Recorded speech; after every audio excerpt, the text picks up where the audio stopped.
Those who know that we are going live here in just a minute. And if you will, on my Facebook page, please share this live out.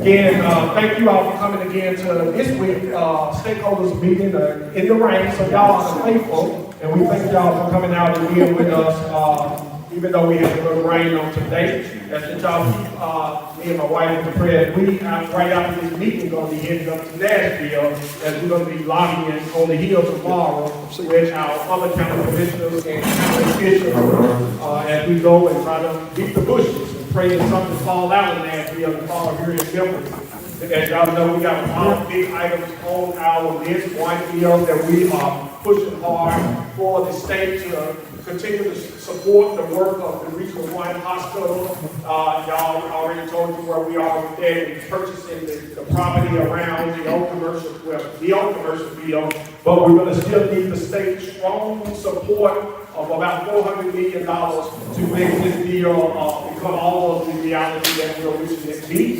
especially in partnership with the University of Tennessee Health Science Center. We, as always, we're going to keep the issues of school on our forefront when we go and talk to the board, not just about the school board, the state legislature, not just about what's happening in the school board, but about the fact that we have so many deficiencies with our schools, right? We got a lot of schools falling down. We was excited to get the Fraser High School built, and as well as the money for that Fraser High School to be built. We're going to have a groundbreaking coming up in a couple of weeks for that, as well as we working towards Cordova. But we know we still need new schools in Hickory Hill. We still need them in Orange Mound, South Memphis, and many other neighborhoods. So hopefully, as the governor had his keynote speak the other day to talk about putting $1 billion in roads, we're hoping that they can see fit to make some of this money come over to our schools here in Shelby County.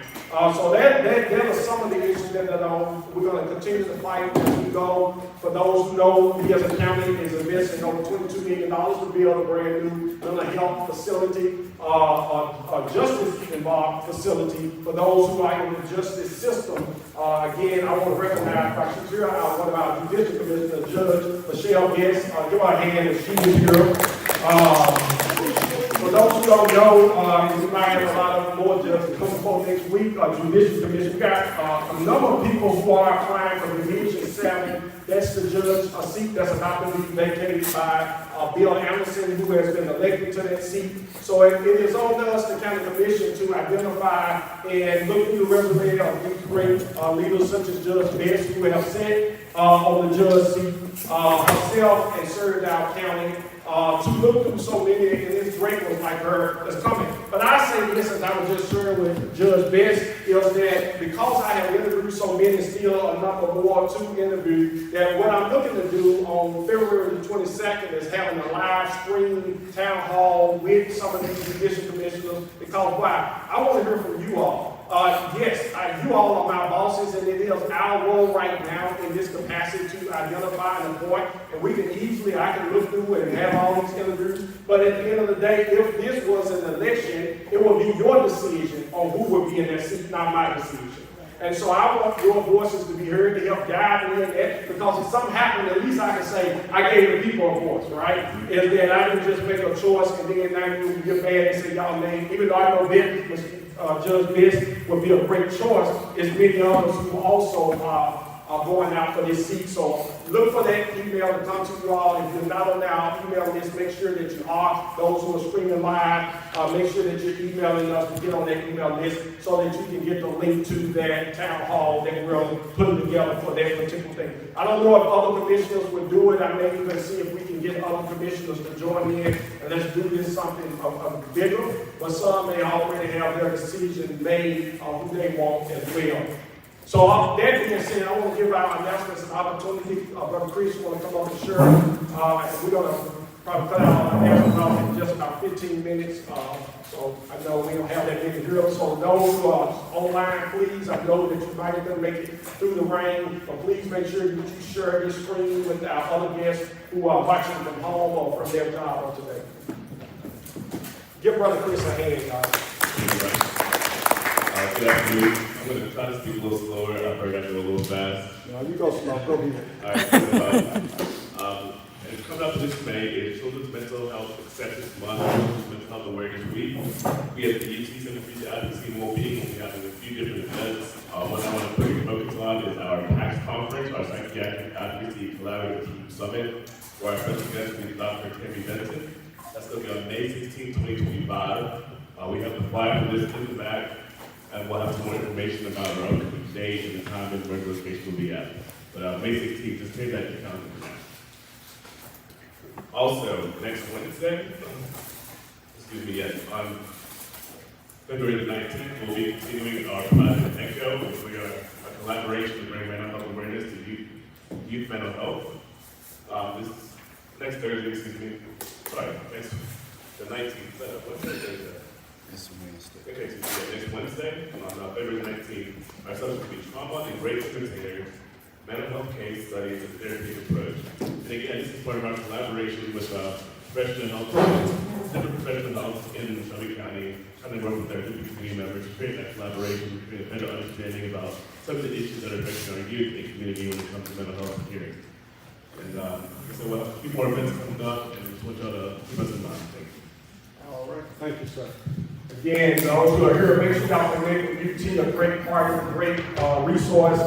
Again, a lot of the work that we're doing with and ACEs and Trump came through the office of Justice Department. We've worked with Dr. Albert Stewart, so make sure y'all tap into that. Members, I line, y'all have any announcements? You good? I'm good. Okay, any other announcements? RC3, we good? District Connector, we good? Brother Gold, we good? Brother, you good, Cal? I'll tell them all thank you. Well, I got a couple of announcements, that's good. Gave me time to get it in. Brother Stanley, we got anything in? No, sir. I want to thank Brother Stanley with the Members Alliance Healthcare Center. Give them a hand. Alliance Healthcare is a great partner with us always when we need partners around mental health for our children and family. They got a big announcement actually on Friday. So I'll be going up and then the governor coming back down with us on Friday at Alliance Healthcare. I make that announcement that y'all see over there on Summer Avenue. They're developing that new clinical center for adults. Well, next door to it, they're getting ready to do one for our children. And so this is going to be a place again when we talk about children, parents, you need a place to take your child. Even though in District 6 we got favor, we can go right across the street to the Youth and Family Resource Center. But for those who may have some deeper clinical things of what's going to happen if you go over there and it's deep, it's going to end up at Alliance Health or one of our other partners in the community. But that new center is being built, and again, we want to thank the governor who put initially around 17 million in there. And put some more money in there. He didn't tell them what thank you. He didn't fight the job. They get all the money in Alliance Health when it comes to this work because they are doing it in a major way. So thank you for that. For those who also know that we had a men's fellowship back in January, we're going to continue to follow that up February the 22nd. So if we have not reached, I think we got about 80. We're looking at about 100 men partnering with us. Pastor Stacy Spencer, Terrell Monga, I know Brother Mike Monga and myself will be doing presentations as we are empowering and equipping our men to be mentors to other young men in our community. This man-to-man conference is to take it to the next level for us. If you're not, and especially those who are watching us online, if you're not connected to us on man-to-man, for the Men of Impact, Memphis Shelby County on Facebook, please go there so that you can stay in touch with all the events that we got coming up.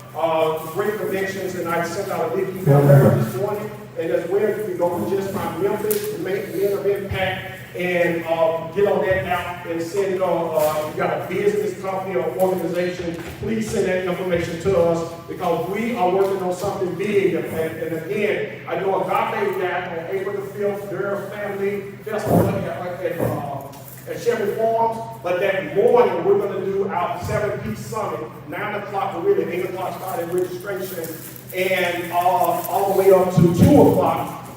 And right now we're working on the Agri Center. And therefore, we'll be right across the street. So if I don't get the Agri Center, it's Lucretia Falk, y'all blame her. But she's working on securing that venue for us. But I know she's going to make it happen because she's good. And so what that will allow us to do, our focus is to get 4,000 of our real citizens from around the county to the 7-piece summit this year. We're going to be strategically breaking everybody down into their own district with some of the district connectors and others that will be there to focus on building an ecosystem for their community around public safety. So we can know at a grassroots level when they come to us with a plan, the district connectors to say, hey, here is what this community is saying. Again, I'm praying for over 300 out of each of our districts to be there with us on that day. So you'll hear a lot more about that. But that came out of our Men of Impact meeting as well to get more voices to the table. Also, on February the 21st, and I know the Broadnecks is not here, but they helped us secure for the Kingdom February 21st at 9 o'clock to 12 o'clock. We are launching the No Bully Zone with Bully the Bull initiative that we got Sam Watson, the boxing promoter, and some other stars coming in. Got one of the Green Bay Packers that signed on. I ain't got his name with me right now. Who's going to be with us as we're partnering with different Shelby County schools. We're going to be bringing kids into For the Kingdom to launch the No Bully Zone and make Raleigh District 6 one of the first No Bully Zones in the county. And then we're going to take this citywide, and that's going to be launched out. And y'all know with all that we've been seeing in Crosstown, at the schools, we need bully zones everywhere. And so no bully zones everywhere. So that's what we'll be doing. There's one more event I want to say before I come. It's going to be on February the 18th. It's going to be Dads and Dinner. And we're going to be at the Perkins on Poplar.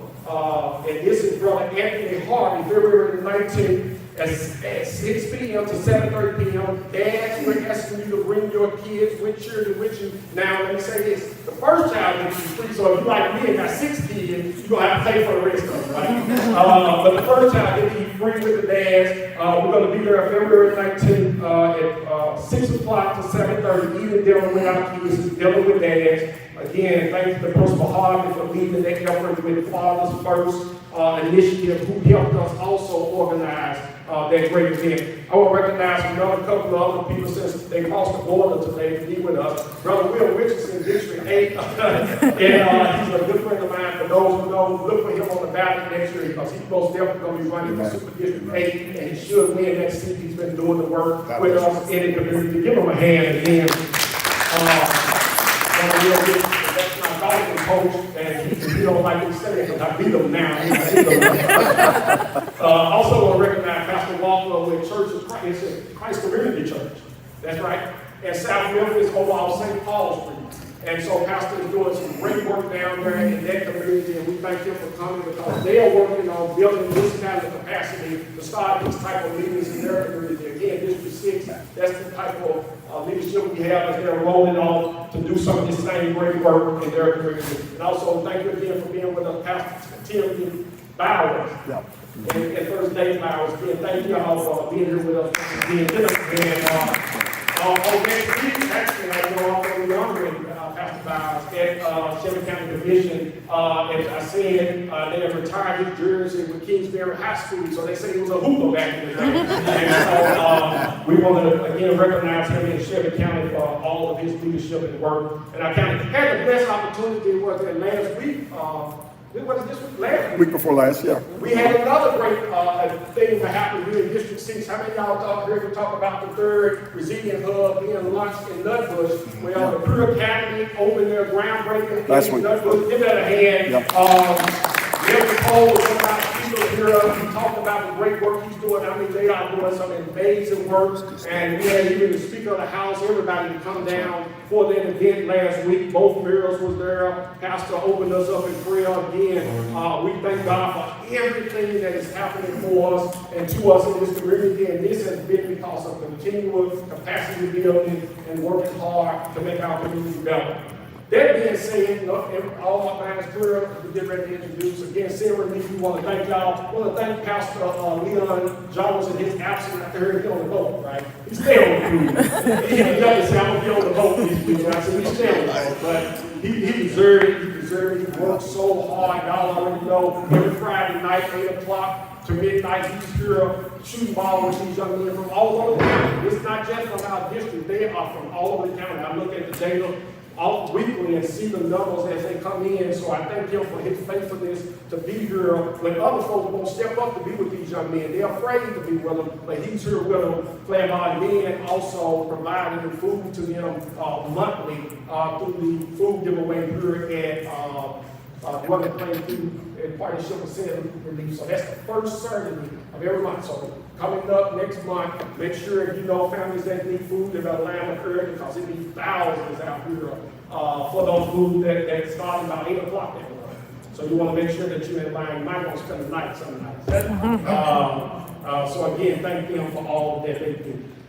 This next person I'm getting ready to bring up, I tell you, it was an honor for me to get to know her, and it's been now a couple of months that we got to know each other. Somebody, I said I needed a coach to help me balance all this work that I'm doing, and somebody said, I know just the person who can make it happen. She did it for my organization, Rochelle Atkins, who's doing some great work. I said, oh, if she worked with you, I will definitely be there, because Rochelle Atkins is doing some amazing work. And she talked about how amazing Dr. Atkins was and the work that she did. And we began to have meetings. And so you got to have a lot of patience, because we talked about so many things before we even got to the place that we're getting ready to do a major master class. When I heard the mastermind of this lady and her leadership and the impact that she had on so many organizations, from St. Jude to so many other companies, and some things that she's working on now is game changing. I said, our people need this in our community. So y'all see how unselfish I am. I'm sharing the wealth. I'm sharing the wealth. And I had to share the wealth with you all about bringing her before you, because this is what you're about to get for a tidbit, nugget of. We're going to be doing a master class next month in March, coming together at Duke University. So you'll be getting that information. But say to your neighbor, you're going to have to pay for that. You're going to have to pay. You're going to have to pay, because what both of us bring to the table is together. I mean, one pastor can bring 1,000, like 10,000. I believe nations are about to be awakened with what God is doing through myself and Dr. Atkins in collaboration. And I thank her for being here today, to be able to share with you all the stakeholders of District 6, because I tell y'all, where we're about to go is to a whole nother level. I can't hold in the excitement of the things I know, so just keep me in prayer as we keep moving forward and continue to bring great guests like this to you each and every week. So with that being said, Dr. Rochelle Atkins, come on and give you people over. Amen. Give her a hand.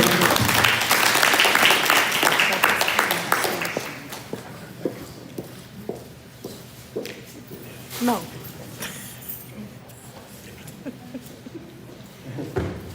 How are you all doing today? Hello. Awesome. Well, thank you all for making it out in this dreary weather. I want to ask, can you all hear me? Yes. I have a very powerful voice. Peter, can I get the computer up here, because I can't really speak from here, and I can speak in a little bit.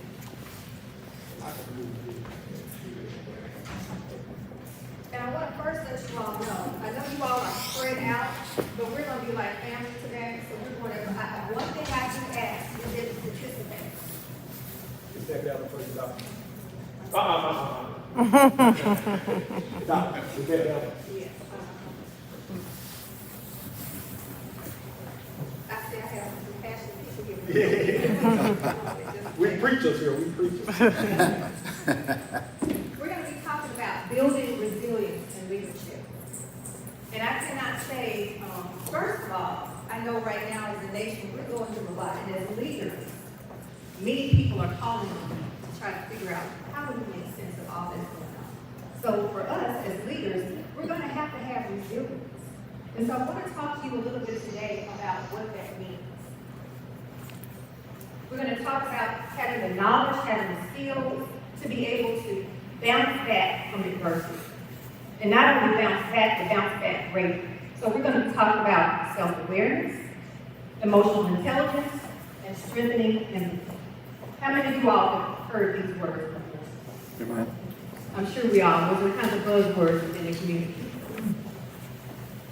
A little bit about who I am. Like I said, I had the pleasure of meeting Commissioner Paswell a couple of months ago, and we immediately bonded together. I'm so excited to see leadership that has a heart for the people.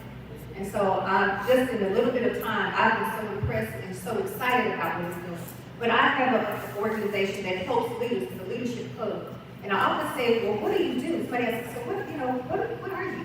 I'm an Iowa industrial organizational psychologist. And as that, I go in and I heal organizations that are sick, that are not healthy, that are not whole. And I help the ones that are healthy and whole. I help them maintain their healthiness and wholeness. I came from an organization, or I've been around organizations that have been healthy, and I've been around organizations that have been toxic. And so I wanted to know more about what makes organizations thrive. So I went on a lifelong mission to try to help leaders in their organizations have that great combination of healthy culture.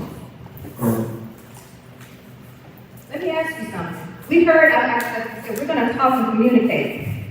What is resilience to you? We hear this word, but what does it mean? The ability to bounce back. And what does that mean? When something happens to you, don't give up, keep on going. Never quit. Never quit. Yes, yes. We often say words and they sound good, they sound flowery, but I want to know at home, what does that look like? As a coach, when I ask people, they say, I want to be happy. Okay, well, that's great. What does that look like? So resiliency, what did you say? I like what you said. I like what all of you said, but I really like what you said. What did you say? When you fall around and get hard, don't give up, keep on fighting, big guy. You said, keep on fighting big guy and big girl, come on. Right. When you fall down and you get knocked down, you get back up. And you get back up stronger. Not barely get up, but you get back up and learn lessons. And some of the things that we talk about as a leader, learning how to be able to adapt. Now, we all know through COVID, we learned how to adapt. Now, we have to learn how to adapt. And not only are people looking at us, we have to look at ourselves. How are we doing this pivot that we talk about? And some of the things that are important about having resiliency in leadership is that it inspires confidence in your team. When they see that you're not shaken by what's going on, it gives them encouragement. People want to look to the leader and know, if I don't know what to do, you know what to do, so I'm going to follow you. I was at a conference the other day, and someone said, sometimes you don't have the confidence, but you have to borrow somebody else's confidence, so we call it the borrowability. So sometimes people have to have that borrowability. It drives innovation in the face of uncertainty. We are definitely living in an uncertain time, so it allows us to draw on how can we be creative? We have to do something different during this time. And it allows us to not only survive, but to thrive, meaning that we're going to get back up and we're going to keep going.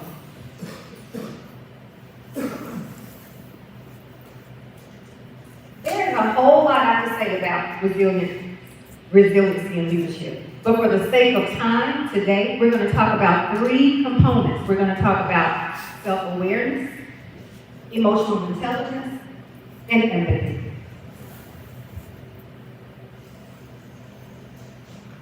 Now, before we get to that, is there a pink elephant in the room? Yeah. What is that pink elephant? What? Tissue on my shoe? I noticed that before I could get up here, y'all were like trying to catch me and get me before I came up here. But I wanted to do that because first of all, was it a little bit of a distraction? You were trying to pay attention to what I was saying, but you was like, who's going to tell her what's going on? Who's going to tell her she's going to put on her shoe? What's going to happen? Say what here? What's going on here?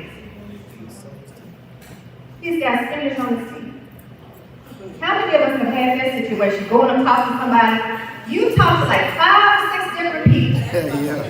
And you go to the bathroom. And you're like, nobody told me that I had spinach on my teeth. What kind of friends do I have? But I bring this point to say, when we are not self-aware, we become distractors to other people. What you were intentionally or originally supposed to get from me, you couldn't get it because I didn't take the time to reflect on who I am and how I'm presenting myself. And that brings us into what is self-awareness? What is self-awareness? Aware of self. Aware of self. And what does it look like? You gotta be intentional about yourself and what you're all about. Intentional about yourself and what you are about. I like that. Self-awareness is knowing your limitations, it's knowing your strengths, it's knowing your blind spots, and it's knowing your values. That's knowing who you are. You know, Michael Jackson had the song, I'm looking at the man in the mirror. We have to look at ourselves first as leaders before we begin to look out at other people. But you know, there's a scripture that talks about having a beam in your own eye but looking at everybody else. But oftentimes as leaders, because we are leaders, we become untouchable. So self-awareness and being a resilient leader first begins with you understanding, what are my strengths? What am I good at? occupations of Job, so that's not my assignment. We have to know that. And what are our blind spots? And there are three aspects. You know, we live in this culture of personal development. I'm working on myself, I'm growing. But do we really know what that means? Personal development is involved in three phases. It's self-awareness, it's self-reflection, and it's self-regulation. I'll say that again. It's self-awareness, self-reflection, and self-regulation. And the second part is being able to be introspective. Looking at yourself. After you reflect and you look at yourself, then you say, well, how is this showing up? If I know I have a bad temper, how is this showing up? What do I need to do? I saw where I did this last week. I yelled at my kids, or I was mean to my spouse, or whatever it is. You have to, as the young people say, you have to check yourself. Because if we don't check ourselves, we become a distractor to anybody else. And as leaders, that's not the attention that we want to bring to ourselves. And when we are able to, as we introspect, now let me ask you this is a good thing. Notice that as I came up, there were people that came to me, and they were trying to help me. Some of I don't, I'm fine. A part of self-awareness is taking feedback. What if I didn't know? This is on my sheet. And you all are coming and trying to help me. But I don't know it all. I didn't look in the mirror. I didn't shake myself, but I came out here thinking that I was cool.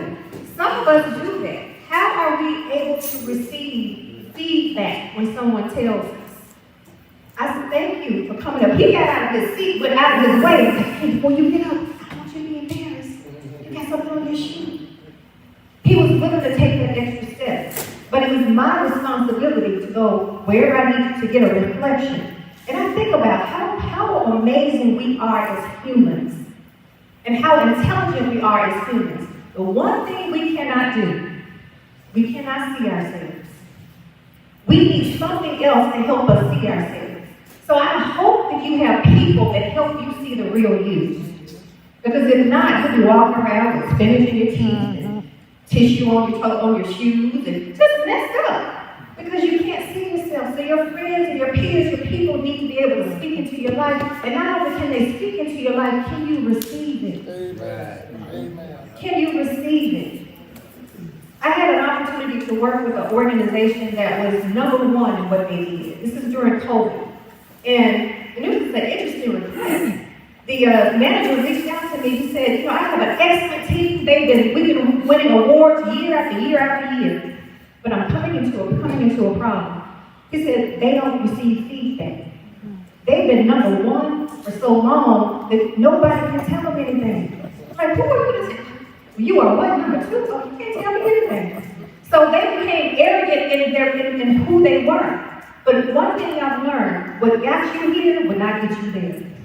So there has to be an element of humility when we're reflecting on ourselves, knowing our limitations and being willing to take that feedback. And then when you know yourself and you're better able to understand yourself, you're able to better leverage the people around you. You have better relationships with people. Because I'm an introvert by nature.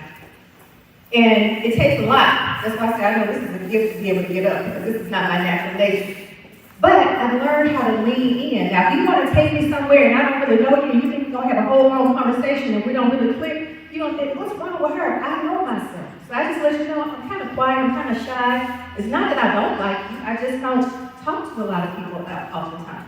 But know who you are. And that helps people understand how to relate to you and how to deal with you and how to understand how you come across. Does that make sense? Amen. All right. So are you all self-aware? Did you all check yourselves in the mirror before you came here today? Good deal. And we're going to keep on checking that mirror. Self-awareness involves deep personal honesty. It comes from asking and answering hard questions. I have a couple questions. As leaders, how often do you ask your team how you're leading? Do you ever ask them, hey, is there anything I can do better? How is my communication? Do you feel seen? Do you feel like I support you? Do we ask those questions? Look, I have been leading since I was 12 years old. I know what I'm doing. I don't think anybody asked me that. Ask me, am I leading you? No, we have to be able to be humble. I remember when I first started out in leadership, my first real leadership position was when I was in my 20s. And I was leading people that were twice my age. And you know what I did? I was a micromanager. Because I thought I was a title. I had a title and I had a name. And it was on me to make sure everybody did things the way I wanted them to be done. I did well. I love people. But I was choking people's creativity, choking them because I wanted them to do things the way I did it, because I had done it. Especially when you being in leadership, you have your own businesses or own ministries. It's so hard to let go of that control, to let somebody else do something different from what you've done. But it gets done. We have to trust that. And what is your self-talk? How are you talking to yourself? As leaders, sometimes we're our worst critics. Amen. Beating ourselves up. Man, I should have said that. Shoulda, coulda, woulda never gets you anywhere. Well, shoulda, coulda, woulda gonna lead you down the side of the road. It's not gonna lead you to your destination. And like I said, it's how do you receive feedback? And what are your blind spots? What are your blind spots?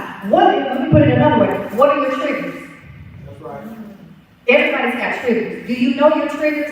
And if you know your triggers, how do you counteract those things when those triggers are pushed, those buttons are pushed? How do you handle those things? Just something for you to ponder.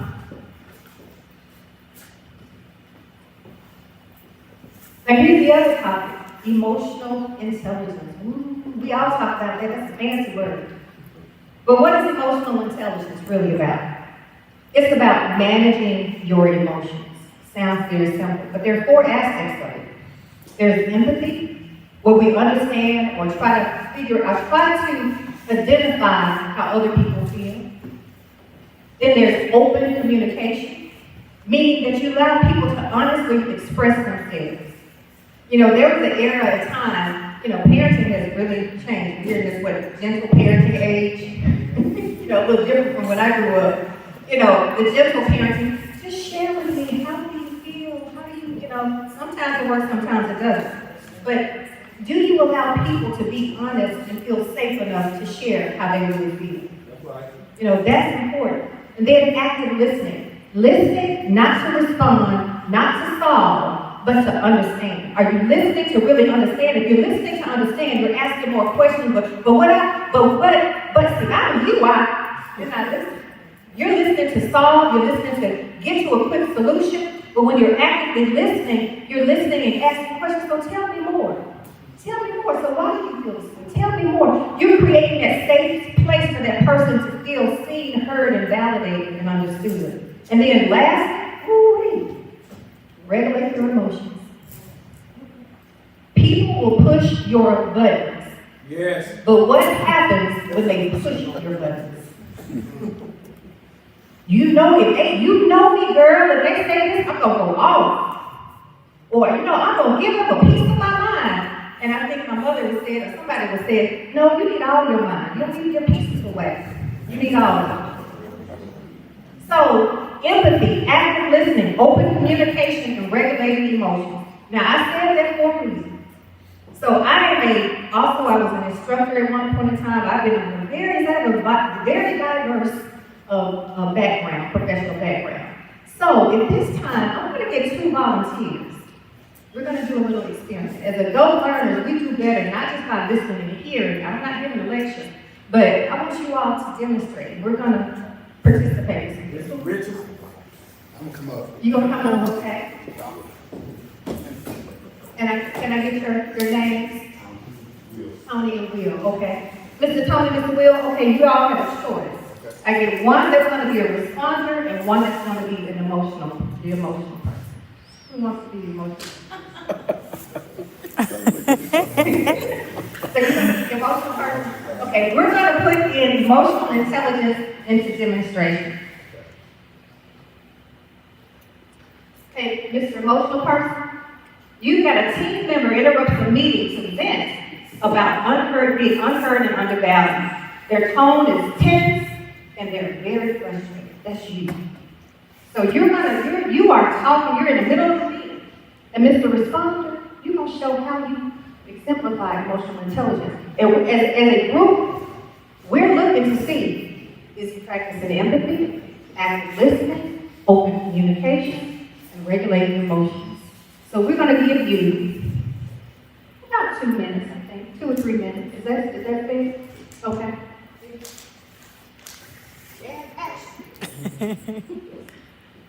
Why is it every time I raise my hand, you overlook me and you talk to everybody else? I got ideas too. So I'm supposed to respond to you? I'm supposed to be escalating. I'm just the emotional one. I'm supposed to be him. Are you okay? I'm the same way you say. I do every time I got like this. Hey, you said you was on with our own, and I told her to tell you. My apologies. Maybe I did not see your hand at the moment, and I will take the time next time to acknowledge you. I feel you, but she said my hand was up, so it's over with now, but you ain't gonna at least listen to what I had to say next time, next month. She did tell you I raised my hand. Well, tell me now. You have all my attention. Now, I want to you in front of everybody. If I can't do that, my opinion ain't as bad as everybody else. And I respect it, but it's messed up. And I totally understand. So let me get this right. You feel that I don't acknowledge you and appreciate you and value your opinion.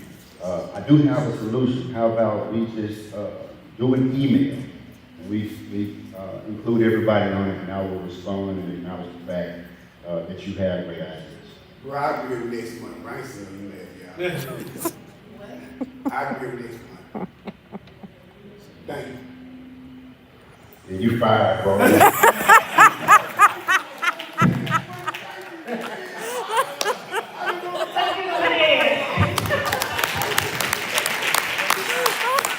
So guys, how do you think they did? Did you see how, excellent job, you all did a great job. I think sometimes when we see things in demonstration, it helps to bring it home. But did you feel Mr. Will? Could you like, ooh, he's talking about crazy? But he had to humble himself. He had to know, okay, I'm not gonna let him push my buttons. I had to listen. And he was like, tell me more. Okay, tell me what we could do. He was seeking to make some kind of agreement. As a leader, we have a responsibility to regulate ourselves. We cannot go low when they go low. I know you heard that, but you know, we've got to go high, and we still have to have a level of decorum. As leaders, I think about it like this. You know, someone said, I think it was John Maxwell said it, you know, leaders have followers, right? And you're expecting people to follow you. But what if you just took a walk? If you don't have people following you, you're just going for a long, lonely walk. So you are to set a standard so people know that they can come to you and know that you're going to be fair, that you have the ability to regulate the situation, help them see things from a different perspective. Did he help you see? No, it was a little tough. It was just 3 minutes. He did. That's why I told him I'll be back next month, and I thanked him. I couldn't argue with him. He's still fired. But then his tone, he's still fired. His tone made me, I had to get off what I was on. Keep acting like that. This man did nice, I don't know what to do. So I had to thank him. He had to thank him and he brought it down. And that's why we have to be aware of how we show up. First comes with self-awareness, and 2, emotional intelligence, understanding and knowing how we are going to regulate, how we're going to handle our emotions when we get into situations. Because we never know. We thought it was at the end. He did something at the end and switched it around.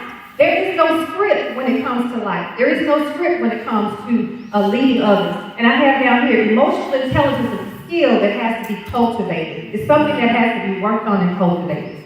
So thank you guys for that. I don't know how much time we have. We have another. But I want to go into the last one. It's empathy. It's the ability to understand and connect. And I know empathy was a part of emotional intelligence, but I like for empathy to stand alone. Because it's the ability to understand and to connect with people. Notice how the arm is around a person. It's not just sympathy. It's not feeling sorry for somebody, but it's actually thinking about, when that person is coming to you, can you think back on a time where maybe you felt what that person was feeling? And I have the key points here. As leaders, we cannot forget that we are first human. And sometimes we can forget because we have deadlines and we have all these things that are going on. Do not miss the aspect of being human. I had an opportunity to work with a group, Better Up, and they do coaching for businesses and organizations. And one of the things, the philosophies that they have is bringing the whole person to work. Sometimes we feel like we can't show up all the way. We have to leave and compartmentalize. But they realize that we are whole people. If you're tired, if you had a flat, if you're tired on the way to work, your kids were just cutting up, how are you going to come to work? Just, top of the morning? No, you're going to be a little frazzled. So let's take a moment. Hey, I had a moment. I need to decompress. Bringing the whole person means I can be truly myself, and people can really understand and empathize with me and realize, hey, I may need a moment this morning. And then 2 is civility. What happens to the rules and codes of conduct? There used to be rules and codes of conduct of certain ways we treated one another. I was telling my daughter, in my house, growing up, we did not argue with each other. It was just understood as brothers and sisters. We didn't call each other's names. And I remember one time I got upset with my sisters. I'm the youngest of 5 kids. And I got upset with my sisters because they did something when my parents were at church and I stayed at home. I should have been at church. But I did something wrong, and I remember I got so upset with them. And I told them, "You dirty rat!" And I thought that was the worst thing in the world. I ran away because I was like, I had never said anything or said anything ugly, but calling them dirty rats to me was like a curse word because we were not allowed to be disrespectful to one another as sisters and brothers. And we need to bring back that code of conduct. Respect starts at home. Yeah. Respect starts with us teaching other people how to respect one another. And so empathy allows us to be civil and then 2, adaptable. There's a teaching called, and I know I left the P out, there's a teaching called situational leadership, where we understand where people are, and we meet people where they are. A leader is not just a title. A leader is a responsibility. And if we want to be resilient, we've got to learn how to have those soft skills. Because soft skills, hard skills will get you in the door, but soft skills will see you leaving the door. And so understanding how people, if we're in the people business, we have to understand how to treat people. And that goes to be human. Be human in your leadership. Don't lead with the title. Lead with humanity. Lead people and lead people with their dignity when we're dealing with people. And then lastly, I have a question for you as leaders. As an empathetic leader, you should be saying, I am listening and I care. I am listening and I care. And I ask you this question. Have you stopped listening? And have you stopped caring? And what happened? Because all of us as leaders are tried. You don't get to be called a leader just because it's a fun thing to do. But I encourage you, listen to the people around you and care enough to be that human leader, that resilient leader, that they can come to you and know in all that's going on, I have a rock, I have a person that helps me to see that I can get through this and keep going. And not only can I keep going, but I'm going to keep going even in a greater and stronger way. And I wrap up to say, a resilient leader is self-aware. You know your strengths, your limitations, your blind spots, and your values. You practice emotional intelligence, meaning that you regulate yourself. You're the one that's leading. You're the one that sets the temperature in the room. And then thirdly, empathy. Be human. Don't just lead with a title, but lead with integrity. Lead with love. Lead where people want to follow you. Just like the Pied Piper. People come to you and flock to you because they know, I'm having a bad day, I know at least I'm going to get a good word from this person. So, just want to say thank you for the opportunity to have had this time with you all. And I don't know if you have questions to ask me, but thank you all for this time.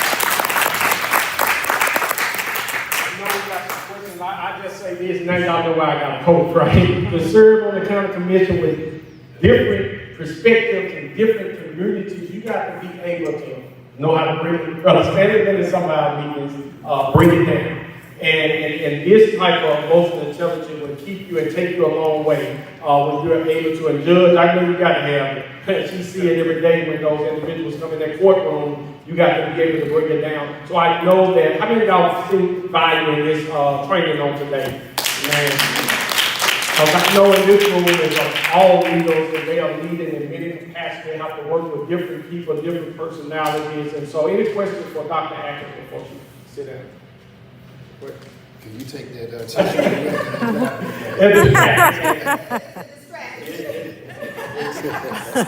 Nesbitt, want to help any other questions? Sister Lucretia? No, if you're going to say something about me, go ahead. I'm just going to leave that private. Yeah, I don't have a question, I just have a comment, and that is that I totally agree with the way we talk about parenting. I have 3 sons, and I always have taught them not to be at each other's throat, no name calling, because that's your brother. Don't disrespect your brother. Don't ever tell stories on your brother. Always respect your brother. That's a very big thing to me. And I commend your parents for instilling that in you guys. That is 100% I agree with. And that's how I raise my children. Always have. That's very important, I think. And people always talk about how respectful they are as kids now when they're interacting with other people. But I do believe that's right. Well, thank you. And I forgot to mention my mother is here. I got it from my mom. Hello, I have a comment as well. Great presentation. I like how you just, put little nuggets and stuff out there. And the main one that I really do appreciate you saying is your last one. About are you listening? Do you still care? Because a lot of leaders, they have a lot of things on their plate, a lot of things to do. But when a person tells them how they feel, it gets lost in the shuffle of their other work and they forget. And so, and when you said that, it reminds me of the scripture, it's through love and kindness have I drawn thee. And so many leaders forget to be kind because of the workload. And I know I had told my coworkers here how I really admire Mr. Coswell. I'm like, he calls everybody out by name. He tells what everyone is doing during every meeting. And he sent out a message as a leader that I know you, I care, and I hear what you're saying. Not only do I hear what you're saying, I see and I'm involved with what you're doing. And that is great leadership to me. So thank you, sir. Thank you.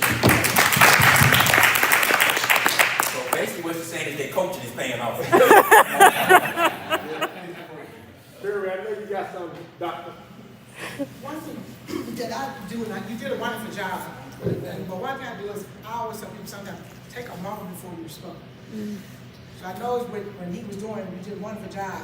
Before you start to say something about it, you took a moment to step back. And sometimes that's what we do as leaders, we feel like we got the answer instantly. Right. So whereas with your children, whatever you're around, you just step back. And sometimes I say, what's wrong with that? I say, I don't know where I am. I'm going to think about what I say. Because what you come out your mouth, you can't take that. That's right. So I always at least have learned that. I used to be like, but I learned now to just take that. I can take a few moments. I can think about it, and then I can answer. And then I'm most time do a little calm. I can do a lot of breathing exercise. I always do all the nice kind of like, I'm gonna take a moment.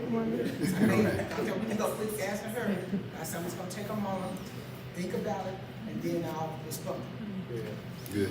And for many of y'all know, I often say part of my motto is slow your aces down. And so a lot of times we let out, and that's the reason I know what we're going to be doing with this master class. A lot of times people are operating in their aces and trauma and fight and flight in mode. So to understand how to freeze and build that capacity is going to be a game changer. Go ahead.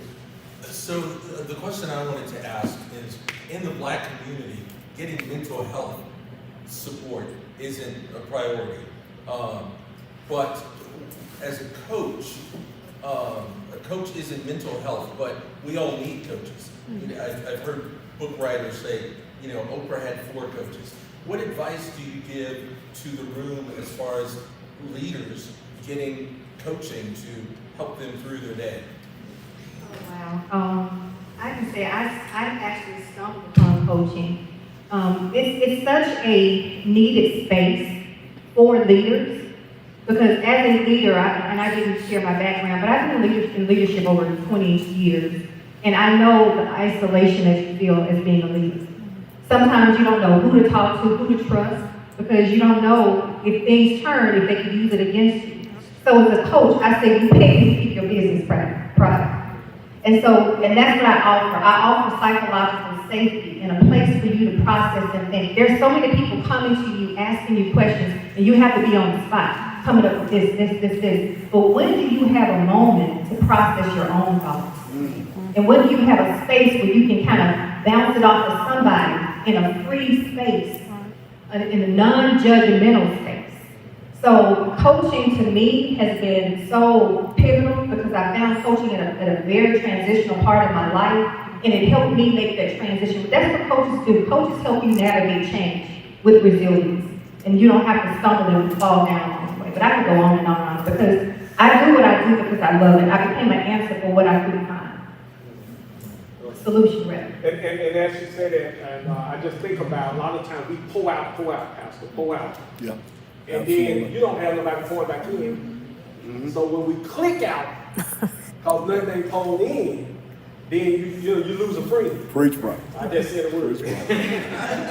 No, I agree definitely the coach, so I definitely need to speak with you after this, man. But I just want to respond to some of what Jason said, because in our community, especially like you said, in the African American community, we don't recognize mental health as a thing. And so even now that it is a big thing, we still don't recognize it. So what I've learned, my name is Tony Cowell, and I have a mentoring program where I mentor teenage boys, but I use equine assisted therapeutic activities. I basically use horse therapy to mentor at-risk boys. It's a way I help them combat peer pressure in the streets, but I don't call it therapy. So there's a lot of other recreational therapeutic things I do and work with, but the point I'm getting to is we got to stop calling it therapy. Because when we call it therapy, grandmama don't even want her grandson to go. Because grandmama don't believe in therapy. Grandmama wasn't raised on therapy. And now mama don't do therapy, and mama in the same mindset. So when everybody, most of the kids I talk to, their mama tell them, ain't nothing wrong with my son, he's just X, Y, Z. But when we get them in programs and we stop putting that label on it, don't call it therapy, you know what I mean? We have to do something else that's gonna draw their attention and make them wanna come. When they come, because I help them build their self-confidence, overcome fears, and I help instill in the mindset that leaders lead. So them boys down there working with them boys, I also work with veterans and people suffering from drug and alcohol abuse. These people love it, and it's changed their lives. I got young men joining the Army, I got guys going to rehab facilities, but I don't call it therapy. I call it something and help them relate to what it is they're dealing with. So if we start putting their name on it, they're going to come and they're going to love it. That's so good. Can I just say one thing about that? When you said that, thank you for what the work that you're doing. That's awesome. One of the things that I think that we could say, change that word from therapy. People get afraid of therapy. And I think about most of our young people are in therapeutic activities, and I say that from the standpoint, when these guys get on their video game, I'm sorry, bring the distraction. When you get on that video game, why are they on that video game? Because it's mind numbing. It takes me away from the realities of the world. I get to go into a whole other world. And so that's a cry out right there. There is such a popularity with that because people want a way to escape. How to deal, how can I get a break from what's going on and step away so I can go back into the real world for you? But I like that. We got to find ways in which we can get our young people and help them get the help that they need to change with the mindsets. Give the doctor a hand. Again, you all will be getting email about the master class for next month. It's going to be real powerful. So your organization, churches, others, please share out for other folks. Brother Mike, we need to get some of those people in our program in that class. And sure, I know it will help take them to the next level. And Pastor Mike Hunter is going to be on with us February the 22nd. He's going to be talking about a lot of the work they're doing with the firm and helping me and who are able to mentor these other men. So give Brother Mike and the firm a hand. They've been doing amazing work. Y'all haven't seen the data yet, but we're gonna see it coming soon. The work that they're doing, the impact they're having on so many people's lives, and so I thank them for the work that they do. That all being said, any other announcement, anything good? Take the survey, please take the survey that's on the table, and those who are listening, we're gonna put the survey into the link. And so make sure that you take that survey for our district connector work. This helps us. Again, we're getting ready to go in budget in a couple of months. We need to go into budget with knowing what you want and what you need in your community. Again, 960,000 citizens in Shelby County. There's only 13 of us. And without you all telling us and sharing with us the information you need, decisions are made many times without your voice. Let's make sure you're at the table through this district connector work. We thank them for what they are doing. Nicole Gates, our district connector, that is here. Next week, we are looking forward to another powerful guest. I'm going to send it out to you. I need to get it suspense so that you can make sure that you tell somebody. They want to make sure they hear because they miss things like this that we'll continue to bring forward. Again, remember, if you want to watch county commission this Monday, got a few items on the agenda. Hold on, what's today? It was yesterday. Oh, yesterday. Lord, next Wednesday, we got a committee, but you can watch on YouTube. My name's just running together. Next Wednesday on YouTube, you can watch us now on YouTube, county commission meeting, as well as the city council meeting. Stay informed, stay connected, and continue to email us and let us know your needs. Thank you. God bless you. And see you next Tuesday. Group photo. Group photo. Yeah. Real quick group photo over here against the wall.